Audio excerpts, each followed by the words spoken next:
Everyone, welcome back to Manu teachers channel. So మనకి ఇక్కడ పెడగాజీలో సంబంధించిన కొన్ని విషయాలు నేర్చుకుందాం ఈ వీక్లో. సో మనకి ఇవాల్యుయేషన్ కానివ్వండి, మూల్యాంకనం కానివ్వండి. సో తెలుగులో మూల్యాంకనం అని అంటాం, ఇంగ్లీష్లో ఎవాల్యుయేషన్ అంటాం. ఇది చాలా ఇంపార్టెంట్.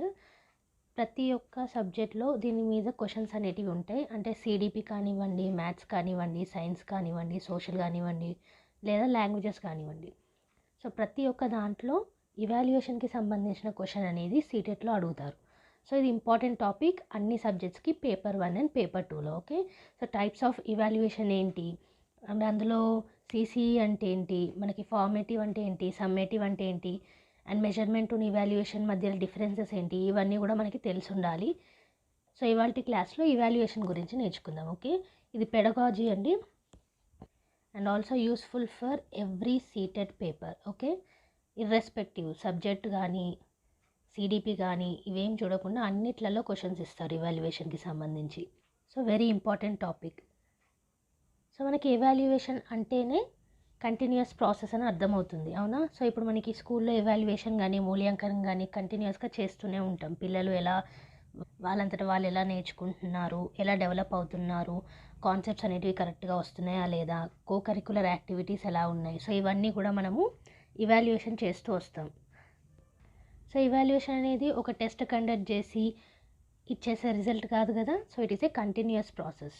అకాడమిక్ ఇయర్ స్టార్ట్ నుంచి అకాడమిక్ ఇయర్ ఎండింగ్ వరకు కూడా కంటిన్యూ అవుతూనే ఉంటుంది. అండ్ ఇవాల్యుయేషన్ వల్ల మనకి డయాగ్నోసిస్, అంటే ఇప్పుడు పిల్లలు ఎందులో ప్రాబ్లం ఫేస్ చేస్తున్నారని తెలుసుకొని ఆ డయాగ్నోసిస్ గ్యాప్ని రెమెడియల్ టీచింగ్ తోటి ఫిలప్ చేయొచ్చు. ఓకే, సో ఎవాల్యుయేషన్ వల్ల ఏం తెలుస్తుంది మనకి, పిల్లలకి ఎక్కడ ప్రాబ్లం ఉంది దాన్ని డయాగ్నోసిస్ అంటారు, అండ్ ఎలా ఆ ప్రాబ్లమ్ని సాల్వ్ చెయ్యాలి అన్నదాన్ని రెమెడియల్ టీచింగ్ అంటారు.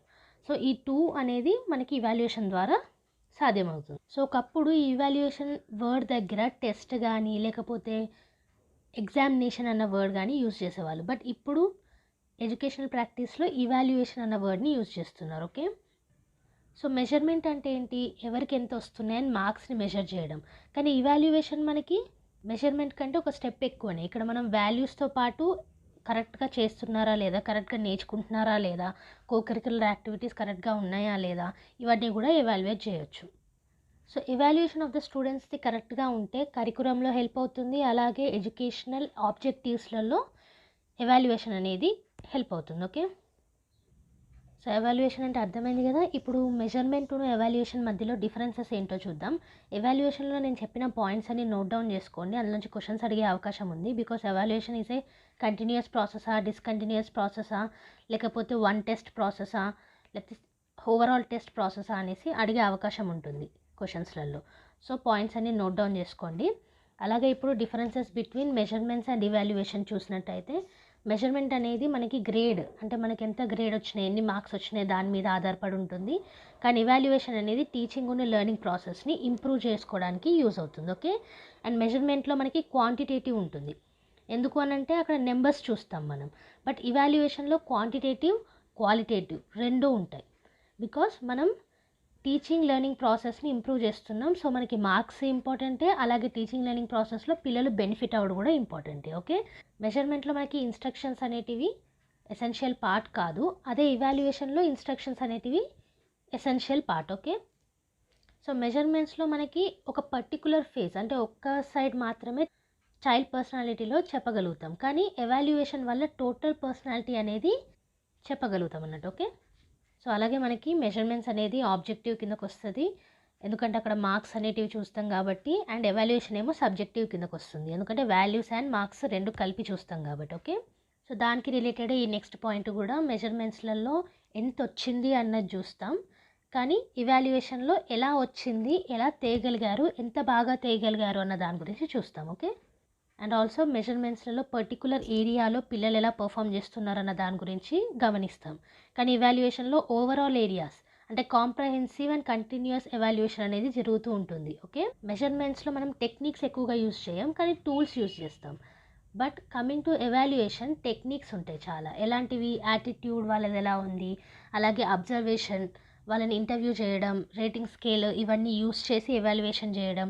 సో ఇక్కడ మనకి టెక్నిక్స్ అనేటివి ఎక్కువగా యూజ్ అవుతుంది. కానీ మెజర్మెంట్స్లో మనకి టూల్స్ అనేటివి యూజ్ అవుతాయి, టెక్నిక్స్ యూజ్ అవ్వవు. ఓకే, అండ్ ఇంకా డిఫరెన్స్ ఏముంది, మెజర్మెంట్లో మనకి డాటా అనేది ప్రొవైడ్ చేస్తాం ఇవాల్యుయేట్ చేయడానికి, అండ్ ఇవాల్యుయేషన్ డాటా అనేది మెజర్మెంట్ నుంచి తీసుకుంటుంది. ఓకే, సో ఈ డిఫరెన్సెస్ ఎందుకు అని అంటే మనకి మెజర్మెంట్ ఇచ్చి ఇవాల్యుయేషన్ తోటి ఏ డిఫరెన్స్ ఉంది అనేసి ఆప్షన్స్ ఇవ్వచ్చు.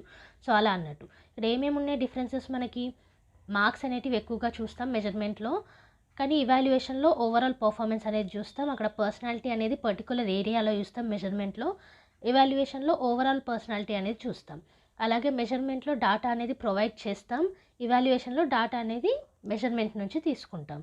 సో ఇంకా ఇంపార్టెంట్ ఏంటి, మెజర్మెంట్లో టెక్నిక్స్ అనేటివి యూస్ చేయం, ఎవాల్యుయేషన్లో టెక్నిక్స్ అనేటివి యూస్ చేస్తాం. Okay, so this is about the difference of measurement to evaluation. So class నేను బైలింగ్వల్ లాంగ్వేజ్లో తీసుకుంటున్నాను, ఇంగ్లీష్ అండ్ తెలుగు. బికాస్ మనకి తెలుగు పేపర్లో ఉన్న 30 క్వశ్చన్స్ మాత్రమే తెలుగు లాంగ్వేజ్లో వస్తాయి, మిగతా పేపర్ అంతా ఇంగ్లీష్లో వస్తుంది. ఓకే, సో ఇంగ్లీష్లోనే మీకు ఈ టర్మ్స్ అనేటివి గుర్తుండాలి, మిగతా 120 క్వశ్చన్స్లో పెడగాజీ క్వశ్చన్స్ చేయాలంటే. Okay, so coming to next one, types of evaluation. So evaluation అంటే ఏంటో నేర్చుకున్నాం, ఎవాల్యుయేషన్కి మెజర్మెంట్కి ఉండాల్సిన డిఫరెన్సెస్ ఏంటో చూసాము, అండ్ అలాగే ఇప్పుడు టైప్స్ ఆఫ్ ఎవాల్యుయేషన్స్ గురించి చూద్దాం. సో టైప్స్ ఆఫ్ ఎవాల్యుయేషన్లో నేను ఆల్రెడీ చెప్పాను కదా, ఎవాల్యుయేషన్ చేసినప్పుడు మనకి ఏమేమి వస్తాయి, డయాగ్నోసిస్ వస్తుంది. సో డయాగ్నోసిస్ అంటే పిల్లలకి ఎక్కడెక్కడ ఏం ప్రాబ్లం ఉన్నదని తెలుసుకునే విధానం. ఓకే, అది ఎవాల్యుయేషన్ ద్వారా వస్తుంది. ఓకే, అండ్ తర్వాత రెమెడియల్ టీచింగ్ అని ఒకటి ఉంటుంది. సో ఏంటి, సింపుల్గా హెల్త్ బాగాలేక డాక్టర్ దగ్గరికి వెళ్ళారు మీరు. సో అక్కడ ఏం చేస్తారు డాక్టర్, ఫస్ట్ మీకు హెల్త్ బాగాలేదా, ఎందుకు బాగాలేదు అని మిమ్మల్ని క్వశ్చన్స్ అడుగుతారు. క్వశ్చన్స్ అడిగిన తర్వాత సర్టెన్ టెస్ట్లు రాసిస్తారు, ఒకవేళ ఆ క్వశ్చన్స్ తోటి క్లియర్ కాకపోతే. సో ఆ డయాగ్నోసిస్ రిపోర్ట్స్ వచ్చిన తర్వాత డాక్టర్ క్లారిటీ అనేది ఇస్తారు మనకి, అవునా. సో ఆ క్లారిటీ ఇచ్చేది రెమెడియల్ టీచింగ్కి వస్తుంది, టెస్ట్లు చేసేవన్నీ కూడా డయాగ్నోస్ కిందకు వస్తుంది. ఓకే, సో ఇవాల్యుయేషన్ కూడా సేమ్ పద్ధతి.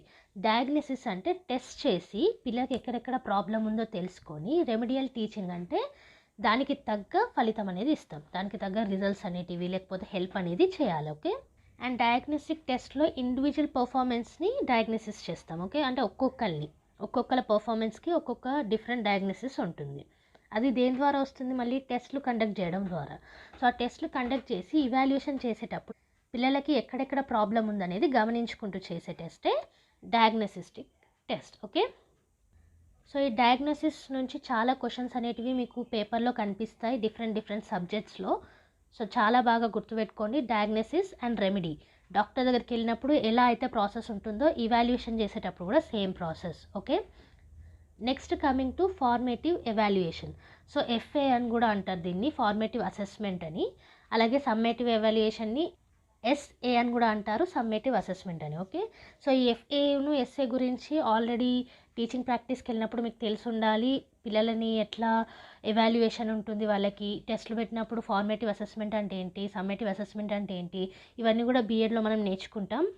సో ఇక్కడ సీటెట్కి సంబంధించి ఫార్మేటివ్ అసెస్మెంట్ను సమ్మేటివ్ అసెస్మెంట్లో క్వశ్చన్స్ అనేటివి కూడా చాలా వరకు అడగడం జరుగుతుంది డిఫరెంట్ సబ్జెక్ట్స్లలో. ఓకే, సో సిడిపిలో కూడా అడుగుతారు, అలాగని మ్యాథ్స్ అండ్ సైన్స్లో అడగరని కాదు. So same type of questions అంటే ఇవాల్యుయేషన్కి సంబంధించిన క్వశ్చన్స్ సిడిపిలో వస్తాయి, అలాగే మ్యాథ్స్లో వస్తుంది, సైన్స్లో వస్తుంది, సోషల్ సైన్స్లో వస్తుంది, ఈవీఎస్లో వస్తుంది.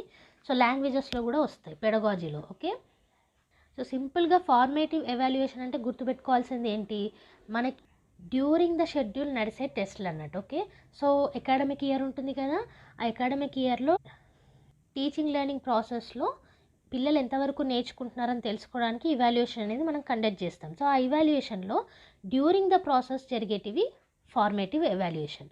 అండ్ మొత్తం అంతా అయిపోయినాక అంటే అకాడమిక్ ఇయర్లో మీరు సిలబస్ అంతా కంప్లీట్ చేసినాక పెట్టే టెస్ట్ని సమ్మేటివ్ టెస్ట్ అంటారు, దాన్ని సమ్మేటివ్ అసెస్మెంట్ చేస్తాం మనం. ఓకే, సో ఫార్మేటివ్ అసెస్మెంట్ అనేది క్లాస్ వర్క్ కావచ్చు, ఓరల్ టెస్ట్ కావచ్చు, క్విజెస్ కావచ్చు, ప్రాజెక్ట్ వర్క్ కావచ్చు, ఇవన్నీ కూడా మనకి ఫార్మేటివ్ అసెస్మెంట్లో వస్తాయి.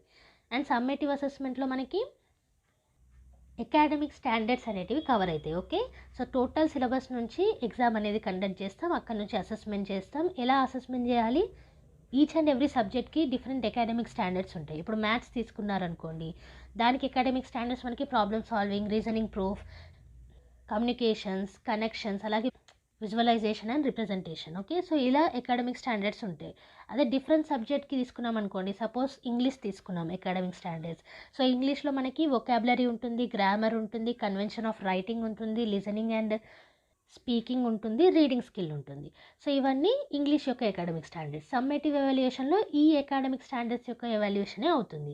కానీ ఫార్మేటివ్ ఎవాల్యుయేషన్లో class work, questions, quizzes, project work వీటి యొక్క ఎవాల్యుయేషన్ అవుతుంది. ఓకే, సో సింపుల్గా గుర్తుపెట్టుకోవాల్సింది ఏంటి, ఫార్మేటివ్ ఎవాల్యుయేషన్స్ అంటే మధ్య మధ్యలో అవుతాయి టెస్ట్లు మనకి, అండ్ సమ్మేటివ్ ఎవాల్యుయేషన్ అంటే చివర్లో అవుతుంది, టోటల్ సిలబస్ కంప్లీట్ అయినాక ఓవరాల్ టెస్ట్ అది. Okay, so coming to the next topic, మనకి మీనింగ్ ఆఫ్ సిసిఈ అని కనిపిస్తుంది కదా స్క్రీన్లో. సో సిసిఈ అనేది చాలా ఇంపార్టెంట్.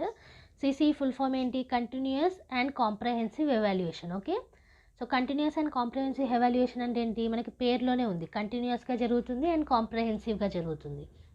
అంటే అకాడమిక్ ఇయర్ త్రూ అవుట్గా జరుగుతుంది అండ్ అకాడమిక్ ఇయర్లో ఈచ్ అండ్ ఎవ్రీథింగ్ అబ్జర్వ్ చేస్తూ జరుగుతుంది. ఓకే, సో ఇక్కడ యాటిట్యూడ్స్ కానీ వాళ్ళ సబ్జెక్ట్ మీద ఉన్న గ్రిప్ కానీ, పిల్లలకి సబ్జెక్ట్లో ఉన్న ప్రాబ్లమ్స్ కానీ ఎవ్రీథింగ్ కూడా ఈ కంటిన్యూస్ అండ్ కాంప్రహెన్సివ్ ఎవాల్యుయేషన్ ద్వారా టీచర్స్ తెలుసుకోవచ్చు. ఓకే, సో టీచర్స్ క్లాస్ రూమ్లో ఈ కంటిన్యూస్ అండ్ కాంప్రహెన్సివ్ ఎవాల్యుయేషన్ కూడా అప్లై చేస్తూ ఉండాలి డైలీ బేసిస్లో. సో నెక్స్ట్ మీరు చూసుకున్నట్టయితే కంటిన్యూస్ అండ్ కాంప్రహెన్సివ్ ఎవాల్యుయేషన్లో మనకి ఫార్మేటివ్ అసెస్మెంట్ జరుగుతుంది, అలాగే సమ్మేటివ్ అసెస్మెంట్ కూడా జరుగుతుంది. సో అది ఎలా జరుగుతుంది అనేది స్క్రీన్ మీద చూస్తే మీకు అర్థమవుతుంది. ఫార్మేటివ్ అసెస్మెంట్లో మనకి పిల్లల యొక్క పార్టిసిపేషన్ ఎలా ఉంది, వాళ్ళ రెస్పాన్స్ ఎలా ఉంది, వాళ్ళ రిఫ్లెక్షన్స్ ఎలా ఉన్నాయి, అండ్ దానికి ఒక 10 మార్కులు అంటే 20%. అండ్ అలాగే రిటర్న్ వర్క్ ఎలా ఉంది, నోట్బుక్స్ ఎలా ఉన్నాయి, సో వాళ్ళు ఎలా రాస్తున్నారు, ఎలా అర్థం చేసుకుంటున్నారు, దానికి ఒక 10 మార్క్స్, సో అది కూడా ఒక 20%. అలాగే వాళ్ళ ప్రాజెక్ట్ వర్క్కి 10 మార్క్స్ ఉంటుంది, అంటే ఇంకో 20%. అండ్ అలాగే స్లిప్ టెస్ట్ కూడా ఉంటుంది, దానికి 20 మార్క్స్ ఉంటుంది, విచ్ ఈస్ 40%. సో మనకి 50 మార్క్స్ ఉంటాయి టోటల్గా. సో ఈ 50 మార్క్స్లో పార్టిసిపేషన్ 10 మార్క్స్ ఉంటుంది, రిటర్న్ వర్క్ 10 మార్క్స్ ఉంటుంది, ప్రాజెక్ట్ వర్క్ 10 మార్క్స్ ఉంటుంది, అలాగే స్లిప్ టెస్ట్ అనేది 20 మార్క్స్ ఉంటుంది. ఓకే, సో ఇలా ఫార్మేటివ్ అసెస్మెంట్ అనేది జరుగుతుంది. So coming to the summative assessment. Summative అసెస్మెంట్లో ఇక్కడ స్క్రీన్ మీద మీకు ఇంగ్లీష్ అకాడమిక్ స్టాండర్డ్స్ అనేటివి కనిపిస్తున్నాయి. సో చెప్పాను కదా, సమ్మేటివ్ అసెస్మెంట్లో అకాడమిక్ స్టాండర్డ్స్ అనేటివి కవర్ అయ్యాయా లేదా, పిల్లలకు అర్థమయ్యాయా లేదా అన్న దాని మీద ఈవాల్యుయేషన్ అనేది ఉంటుంది. సో ఇక్కడ ఇంగ్లీష్లో అకాడమిక్ స్టాండర్డ్స్ అనేది ఇచ్చారు. సబ్జెక్ట్ వైజ్గా అకాడమిక్ స్టాండర్డ్స్ అనేటివి డిఫరెంట్గా ఉంటాయి. సో దాన్ని బట్టి మార్క్స్ అనేటివి అలాట్ చేశారు. ఓకే, సో మనకి ఇంగ్లీష్లో ఇక్కడ అకాడమిక్ స్టాండర్డ్స్లో 7 అకాడమిక్ స్టాండర్డ్స్ అనేటివి ఇచ్చారు. సో దాని ప్రకారంగా మార్క్స్ని డివైడ్ చేశారు. అలాగే మ్యాథ్స్లో మనకి 5 అకాడమిక్ స్టాండర్డ్స్ ఉంటాయి, దాని ప్రకారంగా మార్క్స్ డివైడ్ చేయాలి. అండ్ అలాగే డిఫరెంట్ సబ్జెక్ట్స్లో కూడా డిఫరెంట్ అకాడమిక్ స్టాండర్డ్స్ ఉంటాయి, దాని ప్రకారంగా మార్క్స్ అనేది డివైడ్ చేయాలి. ఓకే, సో ఈ విధంగా ఎవాల్యుయేషన్ అనేది జరుగుతుంది. అండ్ అలాగే చూసుకున్నట్టయితే మనకి అసెస్మెంట్ ఫర్ లెర్నింగ్ అని ఉంటుంది, అసెస్మెంట్ ఆఫ్ లెర్నింగ్ అని ఉంటుంది, అసెస్మెంట్ యాజ్ లెర్నింగ్ అని ఉంటుంది. ఓకే, సో ఇవి ఇంపార్టెంట్, వీటిలోంచి క్వశ్చన్స్ అనేటివి వస్తాయి. అసెస్మెంట్ ఫర్ లెర్నింగ్ చూసుకున్నట్టయితే డ్యూరింగ్ ఇన్స్ట్రక్షన్ ఉంటుంది. ఇది అంటే క్లాస్ జరిగేటప్పుడు, లేకపోతే ఒక యూనిట్ అయిపోయిన తర్వాత ఇలా అన్నట్టు. ఓకే, జరిగేటప్పుడు అవుతుంది ఇది. అండ్ దీన్నే ఫార్మేటివ్ అసెస్మెంట్ అని అంటారు. అండ్ అసెస్మెంట్ ఆఫ్ లెర్నింగ్ అని అంటే మొత్తం ఓవరాల్ అసెస్మెంట్ అయిపోయినాక అన్నట్టు. ఓకే, సో ఓవరాల్ అసెస్మెంట్ అయిపోయినాక అంటే సమ్మేటివ్ అసెస్మెంట్ కిందకు వస్తుంది ఆఫ్ లెర్నింగ్ అనేది. అండ్ అసెస్మెంట్ యాజ్ లెర్నింగ్ అంటే సెల్ఫ్గా అసెస్ చేసుకోవడం, అంటే స్టూడెంట్స్ వాళ్ళే ఓకే మాకు ఇది వచ్చు, మాకు ఇది రాదు అనేసి అసెస్మెంట్ చేసుకోవడం. ఓకే, సో సింపుల్గా గుర్తుపెట్టుకోవాల్సింది ఏంటి, for, of, as. Okay, for అంటే డ్యూరింగ్ ఇన్స్ట్రక్షన్, ఆఫ్ అంటే ఆఫ్టర్ ఇన్స్ట్రక్షన్, యాజ్ అంటే సెల్ఫ్ లెర్న్. అండ్ అలాగే మనము ఎఫ్ఏను ఎస్ఏ చూసుకున్నాం అనుకోండి, ఎగ్జామ్లలో మనకి 40% ఎఫ్ఏ ఉంటుంది, అంటే ఫార్మేటివ్ అసెస్మెంట్ ఉంటుంది, అండ్ సమ్మేటివ్ అసెస్మెంట్లో 60% అనేది ఉంటుంది. ఓకే, మేము నేర్చుకున్నాం ఇవాళ మనం ఇవాల్యుయేషన్ అంటే ఏమిటో నేర్చుకున్నాం, అలాగే మెజర్మెంట్ అంటే ఏంటి, ఇవాల్యుయేషన్ అండ్ మెజర్మెంట్లో ఉండాల్సిన డిఫరెన్సెస్ ఏంటి, అండ్ ఫార్మేటివ్ అసెస్మెంట్ అంటే ఏంటి, సమ్మేటివ్ అసెస్మెంట్ అంటే ఏంటి, సిసిఈ కంటిన్యూస్ కాంప్రహెన్సివ్ ఎవాల్యుయేషన్ అంటే ఏంటి, అలాగే assessment for learning, assessment of learning, assessment as learning అంటే ఏంటి, ఎఫ్ఏను ఎస్ఏ ఎలా కండక్ట్ చేస్తారు, ఎన్ని మార్క్స్ అనేది ఎలొకేట్ చేస్తారు, అండ్ ఎంత పర్సంటేజ్ ఉంటుందని వాటి క్లాస్లో నేర్చుకున్నాం. ఓకే, సో ఇది మనకి సిడిపిలో చాలా యూజ్ అవుతుంది, అలాగే డిఫరెంట్ సబ్జెక్ట్స్లో కూడా ఎక్కువగా యూజ్ అవుతుంది. ఈచ్ అండ్ ఎవ్రీ సబ్జెక్ట్లో ఈ క్వశ్చన్స్ మీకు కంపల్సరీ కనిపిస్తాయి సీటెట్లో. వీడియో అనేది సీటెట్ ప్రిపేర్ అయ్యే వాళ్ళకి చాలా ఇంపార్టెంట్, బికాస్ సబ్జెక్ట్స్లో వస్తుంది, లాంగ్వేజెస్లో వస్తుంది, సిడిపిలో వస్తుంది. సో బేసికల్లీ పేపర్లో పెడగాజీలో ప్రతి ఒక్క సబ్జెక్ట్లో కానీ, లాంగ్వేజెస్లో కానీ, సిడిపిలో కానీ క్వశ్చన్స్ అనేటివి మీకు చూడడానికి సీటెట్లో దొరుకుతాయి. Okay, so compulsory full video చూడండి. ఈ వీడియోలో ఉన్న అన్ని పాయింట్స్ మీరు నేర్చుకున్నట్టయితే ఇవాల్యుయేషన్కి సంబంధించిన ఏ క్వశ్చన్ ఎక్కడిచ్చినా, పేపర్లో ఎక్కడిచ్చినా మీరు చేయగలుగుతారు. వీడియోని ఫుల్గా చూసి నోట్స్ కూడా ప్రిపేర్ చేసుకోండి. ఓకే, సో ఈ వీడియో నచ్చినట్టయితే లైక్ చేయండి. అలాగే సీటెట్ కానీ టెట్ కానీ ప్రిపేర్ అయ్యే ఫ్రెండ్స్ ఎవరైనా ఉంటే వాళ్ళకి షేర్ చేయండి. ఏమైనా డౌట్స్ ఉన్నా సరే కామెంట్ సెక్షన్లో మెన్షన్ చేయండి. అండ్ ఆల్సో ప్లేలిస్టులు కానీ, సీటెట్కి సంబంధించిన మ్యాథ్స్ పెడగాజీ అండ్ కంటెంట్ ప్లేలిస్టులు కానీ ఎవ్రీథింగ్ కూడా మనకి ఛానల్లో అప్లోడ్ అయి ఉన్నాయి. సో ఛానల్ని విజిట్ అయ్యి ఒకసారి చూడండి. పాయింట్ టు పాయింట్ ఎక్స్ప్లెనేషన్ ఉంటుంది, రిపీటేషన్ ఉండదు. సో ఒకసారి ఛానల్ని విజిట్ అవ్వండి. అలాగే కొత్తగా ఎవరైనా వచ్చినా సరే ఛానల్కి సబ్స్క్రైబ్ చేసుకోండి. పక్కనే ఉన్న బెల్ ఐకాన్ని కూడా ప్రెస్ చేయండి. Thank you everyone. Bye bye.